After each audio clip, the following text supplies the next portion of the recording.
চলো আজকে তোমাদের সাথে মিনি পেন্টিং শেয়ার করি। তো তার জন্য এখানে আমি একটি মিনি প্যাড নিয়ে নিয়েছি এবং আজকে আঁকছিলাম সন্ধ্যার একটি সিনারি।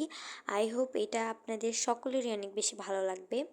অ্যান্ড আমি যে অ্যাক্রিলিক কালারগুলো দিয়ে রং করছি এগুলো প্রত্যেকটাই আমি নিয়েছি আর্ট ল্যাব পেজ থেকে। তোমরাও চাইলে সেখান থেকে নিয়ে নিতে পারো, তাদের কালার কোয়ালিটিগুলো অনেক বেশি ভালো। এখানে আমি পেপারে আর্ট করছি, তো তোমরাও পেপারে চাইলে আর্ট করতে পারো, কারণ পেন্টিংয়ের শুরুর দিকটা পেপারে আর্ট করলেই ভালো হয়। আমিও এখনও পুরোপুরি সেরকম পেন্টিং শিখিনি, তবে মোটামুটি যেটুকু পারি সেটুকুই মার্শাল্লাহ আমার কাছে অনেক বেশি ভালো লাগে। প্রত্যেকটা আর্টিস্টই অনেক যত্ন সহকারে ছবি আঁকে, আর প্রত্যেকটা আর্ট করতে অনেক ধৈর্য এবং পরিশ্রমেরও প্রয়োজন হয়।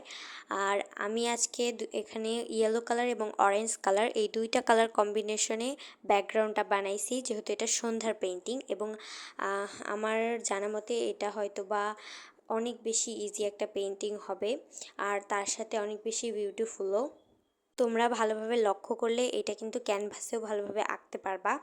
আর ইজি ড্রয়িংগুলো দেখে বড় বড় সকলেরই অনেক বেশি ভালো লাগে। আর এখানে আমি সূর্যটা দিব রেড নাসারা অরেঞ্জ, যে কোনো একটা তোমরা দিতে পারো। আমি এখানে রেড কালার দিচ্ছি কারণ এটা একটু বেশি উজ্জ্বল হবে। তো যেহেতু সূর্য ডুবে যাচ্ছে সেই রকম সময় মানে রেড কালারটা দিলেই বেশি সুন্দর দেখাবে। আর কিছু আমি কারেন্টের তার এবং কিছু পাখি এঁকে দিচ্ছি, কারণ এই সময় কিছু পাখির কিচিরমিচির এবং কিছু পাখি তাদের বাড়ি ফিরে যায়। তো সেই সময় একটু পাখির ভিড় দেখা যায় আকাশে এবং চারিপাশটা কিন্তু অনেক বেশি নিস্তব্ধ দেখাচ্ছে এই ছবিতে। সবশেষে সকলকে বৈশাখের অনেক অনেক শুভেচ্ছা এবং সবাইকে আল্লাহ হাফেজ।